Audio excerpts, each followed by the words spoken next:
Absolutely. What was very interesting was I heard from people who were very, very much involved 20-odd years ago, more than 20 years ago, in resurrecting Camilla.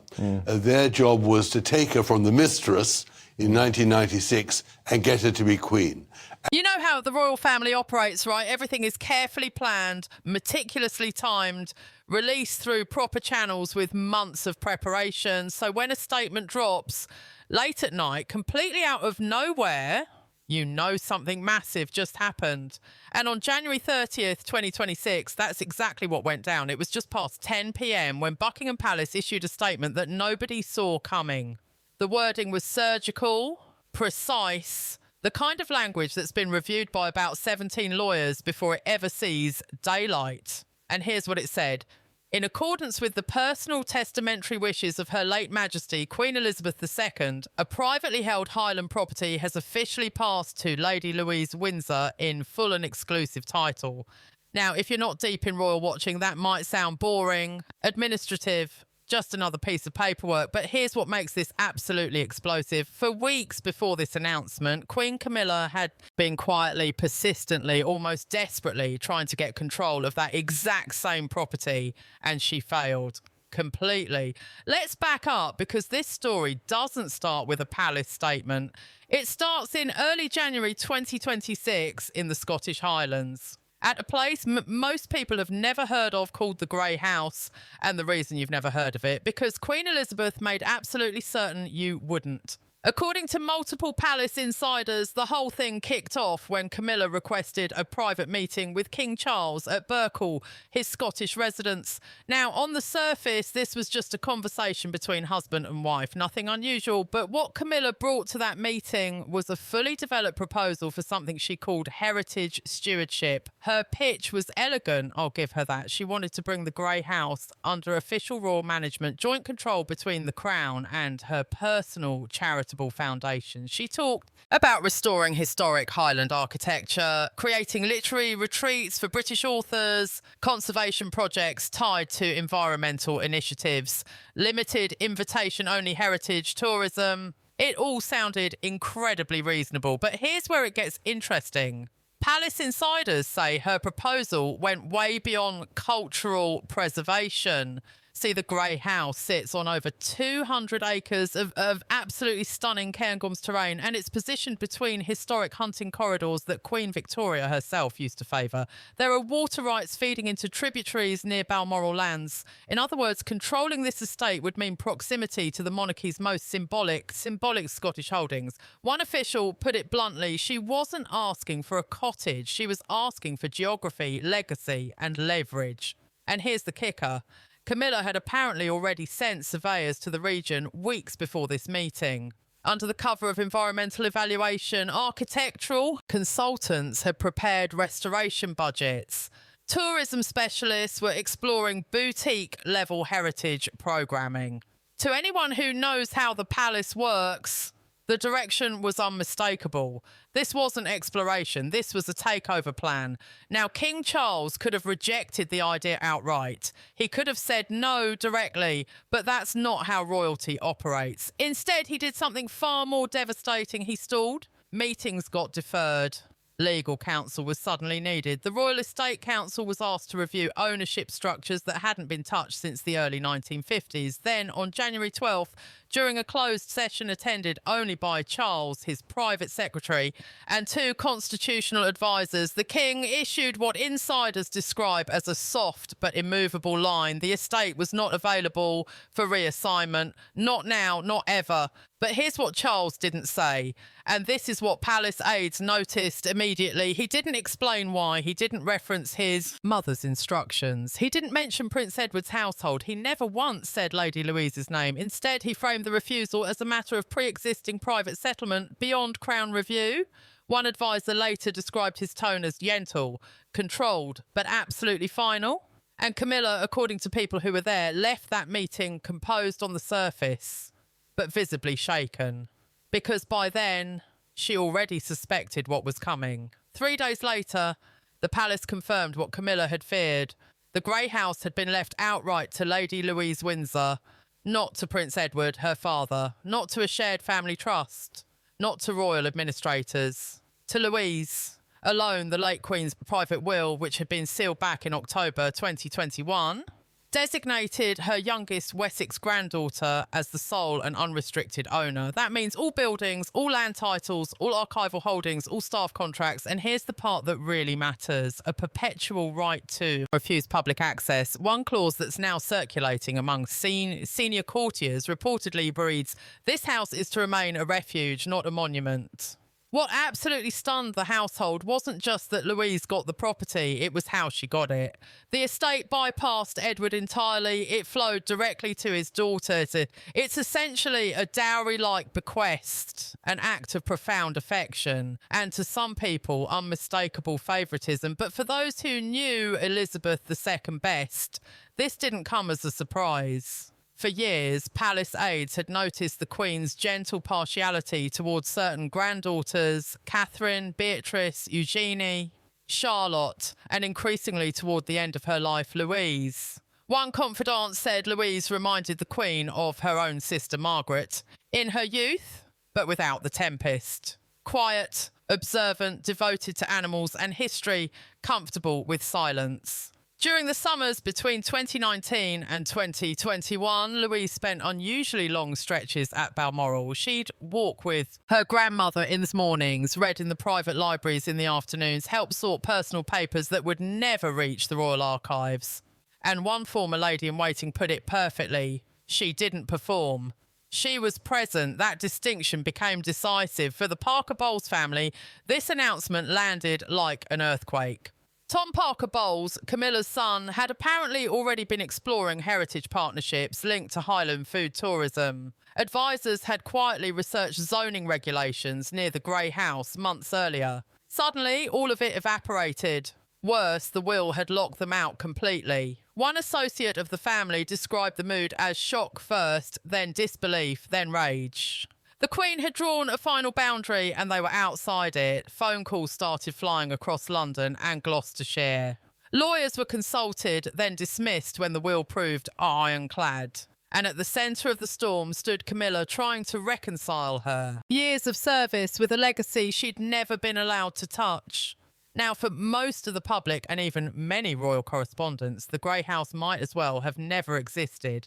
There are no public photos, no press visits, no entries in official estate registries, not even an oblique mention in royal memoirs. Yet within certain palace circles, the name carries whispered reverence. According to archival researchers now scrambling to map its full legal history, the Grey House was acquired in 1952, within months of Elizabeth ascending the throne. But here's the fascinating part. The deed didn't list any royal title. Instead, it was purchased under the name of a private holding company, later traced to a financial advisor who also managed the Queen Mother's Highland inheritance. The reason? Total privacy. The house, situated on a ridge above a glacial loch in the Cairngorms, was designed to be invisible. No royal guards, no pageantry, no foreign dignitaries, no newspaper cameras, only a single staff team handpicked and often rotated in from Sandringham or Windsor, knew of its operation. It became, in the words of one senior archivist, the Queen's soul space. Among palace aides, the location was referred to by code. Sight Faye, one former senior equerry, said the Queen would disappear for days. She'd review her red boxes, of course, but no one would call her unless it was urgent. No briefings, no press, no social demands. It was where she went to be herself, not the crown. Prince Philip reportedly disliked the house, too cold, too remote, he rarely visited. Princess Anne spent hunting weekends nearby in her 20s. Princess Margaret visited once, then never returned. And King Charles? According to several sources, never, not once. This, insiders suggest, is part of why he remained so neutral when Camilla tried to acquire it. It was never his to protect. Perhaps the most intriguing element is what's actually inside the house. Multiple sources confirm that Queen Elizabeth used this location to store handwritten letters, photographic negatives, and audio recordings of private meetings. These materials have never been digitised or formally catalogued. They include personal diaries from her early reign, correspondence with world leaders like Eisenhower, Mandela, and the Shah of Iran, and voice recordings addressed to her grandchildren, meant to be released only upon specific milestones. One palace librarian said there's no scandal in there, just unfiltered memory. But that's what makes it powerful. The Crown Archives Act permits monarchs to designate certain materials as off-limits by private deed. Once stored outside official archival channels, these assets cannot be claimed by the Crown, Parliament, or even the monarch's successor. In other words, they belong to the beneficiary. In this case, Lady Louise. Far from the public eye, Louise had actually been visiting the Grey House in secret since mid-2025. Multiple sightings were confirmed by local residents near Glenmore Village. She arrived in plain clothing, accompanied by a discreet female protection officer, and stayed for up to 5 days at a time. Locals were told she was part of a university research team studying geographic history. In reality, she was being trained by 2 former archivists and 1 royal legal advisor in cataloguing primary sources, managing estate staff, and preparing legal claims for private title succession. A retired archivist told one royal insider she knew this wasn't just a gift, it was a stewardship. She took it seriously from day one. What remains most shocking is how the inheritance was actually activated. There was no press event, no public appearance, not even a new title for Louise. Instead, a single line on a government land register was quietly updated. Then, on the evening of January 25th, Buckingham Palace issued that simple statement confirming what had already occurred. Observers now view it as a strategic masterstroke by the late Queen. Because while the Grey House may be private property, the implications are deeply institutional. Lady Louise is no longer just the quiet granddaughter. She's now a keeper of royal memory, holding what no museum or monarch can access without her consent. And in doing so, she now stands legally and symbolically above Camilla in one key dimension of legacy. When news broke that Lady Louise had inherited the Grey House outright, bypassing not just Camilla, but also the Duchy of Lancaster and even King Charles himself, it wasn't just an emotional blow, it was a constitutional rupture. Because behind the scenes, Queen Camilla had spent 14 months trying to secure it for herself, and she failed utterly. According to internal documents reviewed by royal insiders, Camilla began discreet inquiries into the Grey House as early as October 2024, just weeks after Elizabeth's sealed inheritance letter was opened by her private solicitor. At the time, Camilla reportedly asked whether any royal assets had been withheld from duchy estate declarations. She wasn't concerned with titles. She was fixated on jewellery, estate grounds and locations with legacy value. Why, according to one senior courtier, she knew her public role was fading. Her power wouldn't come from titles anymore. It had to come from property, from symbolism. Camilla reportedly lobbied the Treasury Office to classify the Grey House under Crown Private Holdings, which would allow it to be folded into Charles's royal portfolio. But there was a problem. Unbeknownst to Camilla, Queen Elizabeth had preemptively protected the estate via something called a conditional personal legacy deed. Signed in August 2021, right after Prince Philip's funeral, this document stipulated that the estate would never enter public registry, that it would transfer only upon the final death of all trustees, and that Camilla, her children, and their direct descendants were explicitly excluded from access. This clause was nicknamed Clause 31 by royal legal staff, a reference to the 31st day of her reign when she first visited the estate alone. Only 4 people knew this clause existed: the Queen's personal solicitor, Princess Anne, the Queen's longtime archivist, and Prince Edward. Each was sworn to secrecy, and each kept their word even when Camilla pressured Charles to intervene.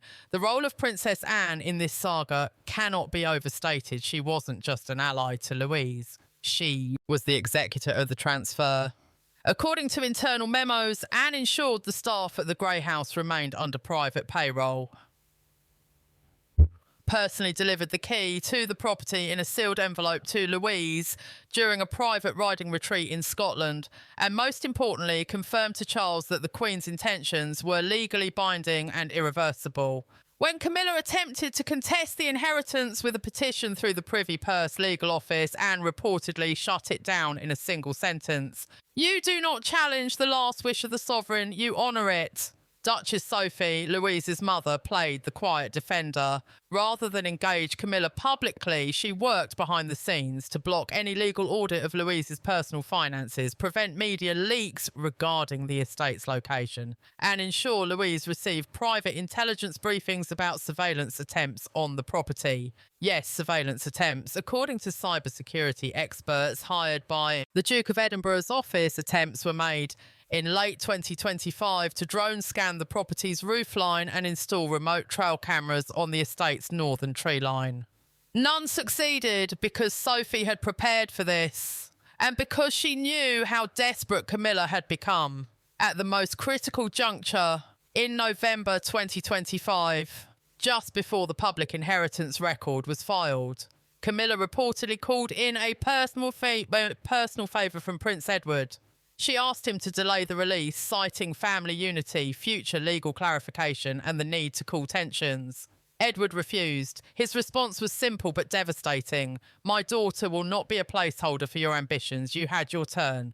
And with that, the final barrier crumbled. The inheritance was finalised, the deed was transferred, and Queen Camilla, for the first time since Elizabeth's death, found herself powerless. It was a quiet January afternoon when Lady Louise walked through the gates of Greyfriars Church, a centuries-old chapel nestled in the Scottish Highlands near the Grey House. No security detail, no entourage, no royal protocol. But one detail could not be missed.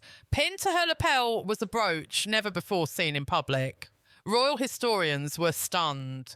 The brooch featured an interlaced design of silver thistle and Tudor roses centred by a small diamond heart, unmistakably Edwardian in origin.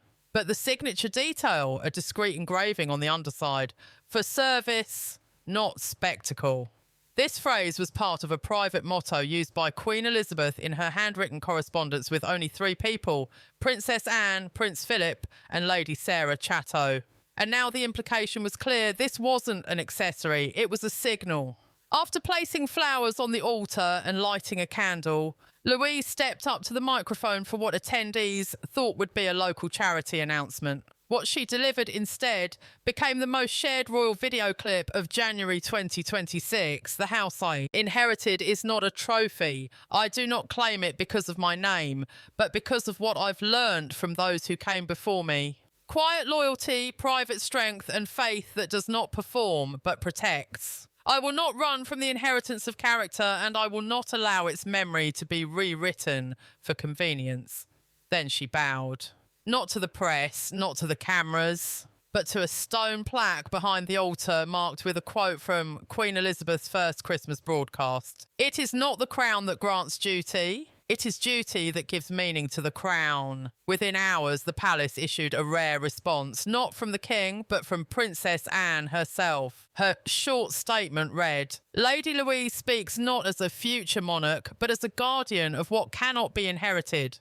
Moral authority. Her voice is her own, and it is clear." King Charles issued no formal comment, but royal correspondents noted that his calendar cleared for the next 48 hours and a private meeting was held between him and Edward at Balmoral's North Wing. Camilla, meanwhile, was photographed entering Clarence House alone, appearing visibly upset. Insiders say she was caught off guard by the timing and felt betrayed by the lack of advance notice. One staffer noted she thought the family had closed ranks, but instead they circled around Louise. Predictably, the British tabloids erupted. Windsor's silent flame ignites a new era. Louise's Grey House speech, a crownless coronation, Camilla outmanoeuvred by the youngest of the old guard. But perhaps the most surprising reaction came from Princess Catherine. While she didn't issue a formal statement, her Instagram account posted a single photo. It showed a handwritten note in elegant script signed C. The note read, "Legacy is not what we receive, it's what we choose to preserve." The post was tagged #Grey House and #Windsor Duty. Within 20 minutes, it had over 2 million likes. Sources inside St James's Palace confirmed that Louise's speech prompted an emergency gathering of the Royal Continuity Office, a team tasked with tracking succession optics and legacy alignment. Their concern? That the public's response to Louise was creating a shadow narrative outside of Camilla's influence, and potentially even overshadowing Prince William's formal role. But according to insiders, William wasn't threatened. In fact, he personally approved Catherine's post and reportedly told her, "She's doing what we were raised to do. She's just doing it better than some of us ever could." The growing consensus is that Louise's actions have begun to redefine what royal stewardship looks like for her generation. And with the monarchy still recovering from Harry and Meghan's estrangement, Andrew's exile, and Camilla's declining public favour, Louise's sudden emergence is being seen as a miracle the palace didn't know it needed. Royal advisers confirm that Louise will not be receiving a new title at her own request, but she will begin taking part in select engagements, including heritage preservation projects linked to Queen Elizabeth's charities, joint appearances with the Royal Collection Trust, and most symbolically, a new public archive series titled The Quiet Years, Unseen Legacy of Elizabeth II, curated with assistance from Princess Anne. One court insider summed it up best. She is not stepping into the spotlight, she is casting her own shadow. As Lady Louise's poised emergence began shifting the emotional tide of the monarchy, Queen Camilla launched an unexpected and defiant counter-move. What unfolded in the days following Louise's Greyfriars speech was not merely a clash of personalities, but a battle for symbolic territory within the House of Windsor, and Camilla intended to fight with spectacle. Within 72 hours of Louise's remarks echoing through the global press, Camilla's office announced a sudden and elaborate initiative. The Crown's Compassion, a life in modern royal service, scheduled to debut at St George's Hall. The exhibition promised to showcase Camilla's decades of charitable work, emphasising women's literacy, domestic violence advocacy, and the modernisation of the royal spouse's role. The timing raised eyebrows.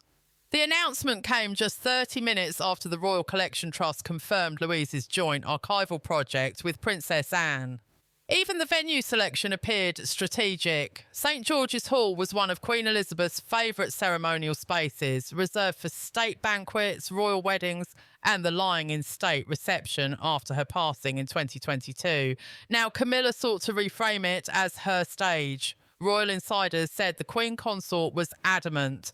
The public needs reminding that loyalty is not measured in silence. I have served with or without approval. Her manoeuvre was met with what one aide described as icy patience.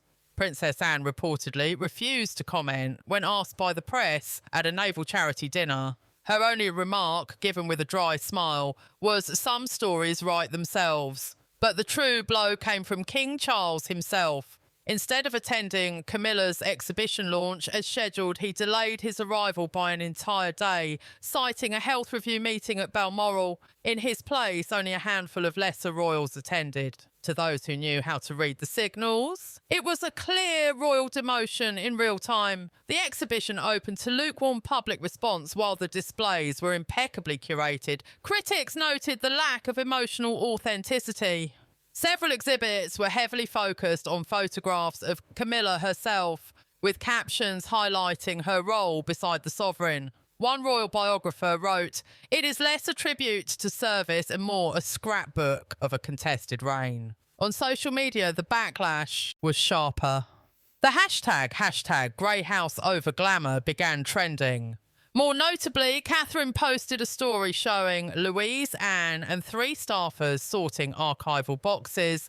The caption, "Work, not display. Duty, not decoration." The post garnered over 3 million interactions in under a day. On the evening of January 26, Camilla confronted Princess Anne in what royal staff later described as a glass chandelier moment. The conversation, though private, was leaked in fragments by multiple witnesses. Camilla, visibly trembling, accused Anne of sabotaging her public role by manipulating a child into taking the spotlight. Anne, according to sources, didn't raise her voice. She simply replied, If the spotlight finds her, Camilla, it's because the public sees what you're trying to hide. When Camilla countered that Louise was never meant to be a working royal, Anne's reply stunned even the courtiers nearby. Neither were you, and yet here we are. Camilla reportedly left the room without another word. The silence that followed was described as funeral grade. Caught between duty and domestic tension, King Charles faced his most delicate moment yet. He'd long championed Camilla's role publicly, even naming her queen consort, despite controversy. But the emotional resonance of Louise's actions and the institutional approval it received from Anne, Catherine, and even William left him cornered. In a subtle but telling move, that Charles convened a private advisory circle, not at Clarence House, but at Sandringham's East Library, once Queen Elizabeth's preferred space for long-term planning. Present at the meeting, Princess Anne, Prince Edward and Sophie, a senior ethics advisor from the Royal Trust Fund, and for the first time in an official capacity, Lady Louise Windsor. Camilla was not invited. One observer described this moment as the institutional monarchy quietly reasserting its soul.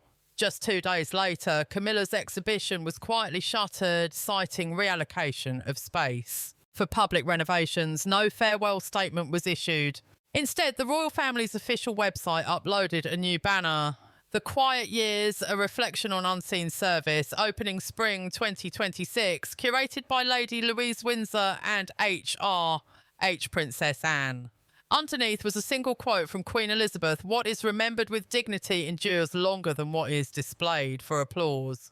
It was a masterstroke, and Louise's message had been absorbed by the institution itself. Camilla's efforts to reframe the narrative had been absorbed, then erased. By the first week of February 2026, Lady Louise had transformed from a discreet figure into a living embodiment of the monarchy's rebirth. What began with an unexpected inheritance had evolved into something far more formidable: the rise of a new royal moral centre. On February 7th, Buckingham Palace quietly confirmed that King Charles had extended a formal offer to Lady Louise, full elevation to Her Royal Highness Princess Louise, with duties to include youth education, cultural heritage, and intergenerational leadership programmes. But the offer came with conditions. She would need to reside part-time in London, undergo formal security evaluation, accept assigned protection, and cease any private commercial endeavours, including her beloved equestrian coaching sessions. The offer divided the royal household. Princess Anne was cautiously supportive but stern, believing Louise could serve without sacrificing her identity. Sophie was reportedly emotional. "It's not the title that worries me," she told aides. "It's the weight that comes with it."